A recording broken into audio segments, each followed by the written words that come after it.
Yo, what's up? I am myself. I'm myself. But hey, I'm here for an update video about Korea and just the general climate of Korea. So, the last update video I made, I was pretty much saying that Korea is awful right now and that if you're about to PCS to Korea, just be prepared because it's really not fun. 50-50. It's changed a little bit, but it's still Korea. It's still the same animal. So basically we can go off post and everything like that. We still have to wear masks, but we can go off post, especially obviously with the army. You have to be vaccinated at this point or you're going to be getting booted out here soon. So you will have to be vaccinated to do all these things, but we can go off post. We can stay out as long as we want. Obviously we have to be like back for work and everything, which is normal. What else is there? So Korea actually lightened up its laws a little bit. They have a new thing where it's 12 o'clock now that bars are shutting down. It used to be at 10 o'clock they would shut down, and it also used to be at 10 o'clock everything would shut down. So it wasn't just bars, it was bars, restaurants, whatever you could have thought of other than the 24-hour McDonald's by post, and everything else would have been closed down. The McDonald's even just went straight to a drive-thru and that was it. Now anything can be open until 12 as far as bars, and then restaurants can be open until I believe it's 3. It might even be until whenever. But it's cool because a lot of things that you'll see, and this is more for the people who like to go out drinking, clubbing, things like that. What you'll see is you can go out to certain bars until like 12 o'clock. And then once 12 o'clock hits, they usually go to different bars that just serve food because technically they're restaurants. So as far as everything else, you're still going to be required to be wearing a mask. You still have to abide by the rules of like the groups of people. So as far as like on and off post taxis, on post, you're still going to be able to take just 2 people. Off post, I believe you can go up to 4, but it really depends on who the cab driver is.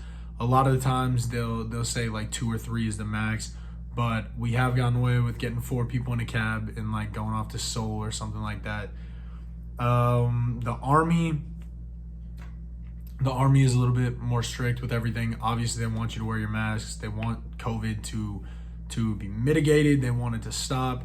We have had a lot of situations in the past couple of months, probably like 2-3 months, where people have stopped like whole operations because they're getting COVID. And it sucks because if you don't catch COVID, right? So say you're in the field and you're split between like a day shift and night shift. If somebody in that day shift gets COVID, then the whole day shift is going to get taken out. And then what's going to happen is it's going to be night shift is just going to divvy up their people and they're going to throw them into that. A similar situation happened to me with that, and it was not enjoyable at all. It was one of those things where we were working 12, 13 hours a day, and we had to then split up, and we were doing more work and more work and more work just because people had popped out. And it actually only took one person to pop out, and then the whole group of people had to go get quarantined. As far as quarantining when you first get here, that's still going to be a thing as far as I know. They are cutting back on it, so it's not going to be like a 2-week thing. You should be in there for about 3 days, and that's it. Then you should be going to your next unit. With that being said, we have been receiving a lot more people up at Casey from what I've seen, or at least a lot more people in my battery from previous months. I don't know if that's due to being able to move around a lot more with COVID lightening up, or whether it's just due to the time of year, people PCSing, more people coming in. Not really sure what it's about. But yeah, those are generally the new rules for Korea. We can pretty much stay out until whenever we want. There still are places. There's a map that they actually let you look at, and it's like a website, and it's kind of like an interactive thing. It changes every Wednesday. You can click on it and like zoom in on areas. It's cool, but basically what it does is it tells you where you can and where you cannot go.